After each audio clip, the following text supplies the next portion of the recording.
Patch notes. We all love them. I mean, why wouldn't you? They tell us all of the good things that are going to happen to our favorite game, Apex Legends. But actually, they don't tell us all the good things that are happening to the game, because very often plenty of things are not put in the patch notes for whatever reason, and Respawn leaves it to us to figure it out. So let me walk you through all of the changes in Season 19 that they didn't tell you about. Let's start off with the elephant in the room. Tons of high-tier players have all been proclaiming that the flatline has been shadow buffed this season. It has been all over my Twitter feed, and I mean, they're not wrong, it certainly does hit harder, but the claim didn't really sit right with me. So after testing around a little bit, it turns out the change isn't just for the flatline, it seems to be for every gun instead. And this change is actually pretty huge. I'm not sure if it impacts anything for controller players, but as a mouse of keyboard player, I've been hitting some inhuman beams all night. Let me explain what's going on. By looking at these two clips, you should be able to tell that something looks different. The change lies in the details. The recoil itself hasn't changed. The spray hasn't changed. The real change is that the screen no longer shakes as much when you shoot. This makes controlling your recoil infinitely times easier and hitting smooth beams super easy as well, since your shots will simply go where you point them and your screen won't shake to reset your aim. I'm personally super excited to keep hitting the fat beams with this change, but that is not the only change that they were omitting from the patch notes. Apparently, according to this Reddit post, Respawn seems to be monitoring voice chats as well, and has been doling out mutes to players who do go across the line. So be careful before saying bad things to your teammates, thinking you're safe because it won't leave a trace on your permanent record, because odds are, now it will. Moving on, we all already know about the respawn change, where you will get your armor plus your 2 guns without attachments and 2 stacks of ammo for each when you do get respawned, and some of us might even know about the exploit where you can craft the red armor, eliminate yourself and revive to duplicate infinite red armors. But along all of this chaos, there was another, much smaller but maybe even equally impactful change made to respawning. Before this patch, if you managed to die in the small window between popping a respawn and your teammates leaving the dropship, you would have your entire squad eliminated and sent back to the lobby. But after this patch, you seem to be safe at any point after the respawn has popped, meaning that if you do get a respawn off and then immediately get knocked and finished, your teammates will enter the ship and eventually drop down. Now, obviously they won't have much of a fighting chance despite the extra weapons because they're dropping straight into a full team, but I can see this being valuable in certain sweaty situations or lobbies if you are stalling out a fight or even trying to out-heal the zone in Zone 6. I'm curious to see how this plays out in the future. Another absolutely crazy change, or I guess Easter egg or whatever you want to call it, is that there's a completely hidden point of interest within the walls of Stormpoint. When flying around in custom lobbies, analysts ended up finding an entire POI stowed away within the mountains of Stormpoint, featuring ziplines, tons of playable spaces, and even loot. This loot can even be grabbed with something like a black market if you really need it. I'm curious to see what they're planning to do with this hidden POI later down the line. And upon further inspection, the walls sealing up the POI almost look like the type of walls you could blow open with a bomb in the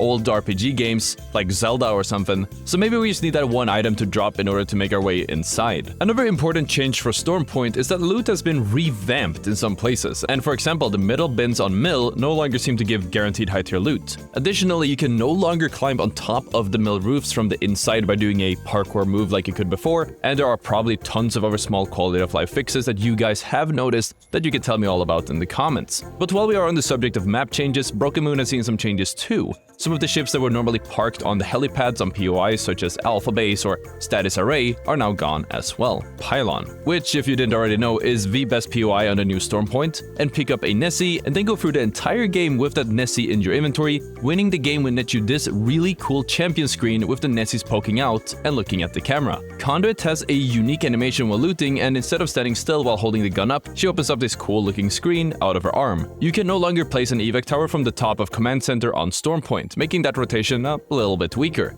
Using a Valkyrie ultimate, any other movement ability, or of course the gravity cannon still works just fine. After playing a little bit more and trying to test a lot more rotations, this nerf also applies to the same type of building that is on Command Center, so that includes the building between wall and north pad as well. You might have noticed that teammates that are off your screen now have this large distracting portrait along the edge of your screen. You can turn it off by disabling off-screen portraits in your gameplay settings. The 20 bomb and 4k damage badges have new descriptions clarifying that they are earned through getting a 20 kill game or a 4000 damage game in standard BR to make it clear that you cannot get these badges from LTMs. Because other than some one-time bugs for LTMs in the past, there hasn't really been a way to farm damage or kill badges from from limited time modes. So this change just helps in setting the expectations a little bit better than the previous description. This probably has something to do with the Post Malone Free Strikes mode, which is super fun and super high action and goes so hard for no reason. You no longer need to wait for somebody's banner to time out. You can now start crafting their banners at any point in time, whether they're ticking down or already have timed out. And of course, they did mention cross progression rolling out in waves, but we didn't know how much more than that. Turns out, according to a Respawn tweet, these waves will roll out over the next few weeks, so if you haven't received your cross progression merge just yet, just stay put. Also, by the time of this video posting, I've heard of plenty of players finally getting their accounts merged for cross progression, so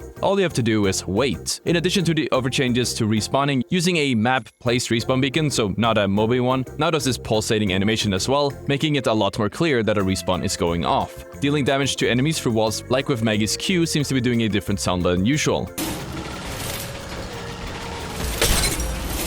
The menu to invite players from your previous game is now in the top left corner instead of the middle and to the left. As for video settings, some of you guys have made me aware that NVIDIA Reflex, which lowers your input latency, no longer can be enabled. I don't know why it doesn't work, but this may be one reason why your game might feel like it isn't running as smoothly as it was before. It, however, does work if you opt into the DirectX 12 beta test, but I can assure you that comes with its own set of issues instead. According to Modon, who's a massive Bloodhound one-trick, Bloodhound has supposedly received a shadow buff as well because it feels like a lot of ravens spawn a lot more than usual. As for some crazy bugs, you can also now find the position of whoever killed you as you're getting respawned by holding your right or left click during the respawn animation. This lets you see where they are before you drop down, giving you a chance to get vengeance on your killer. The recovery time for Newcastle's ultimate seems to not have applied, and odds are that the leap height is also exactly the same. Queuing up into ranked is having a myriad of issues, one of the most notable ones being that you, for whatever reason, despite having it changed last season, aren't able to queue up with teammates no matter their rank.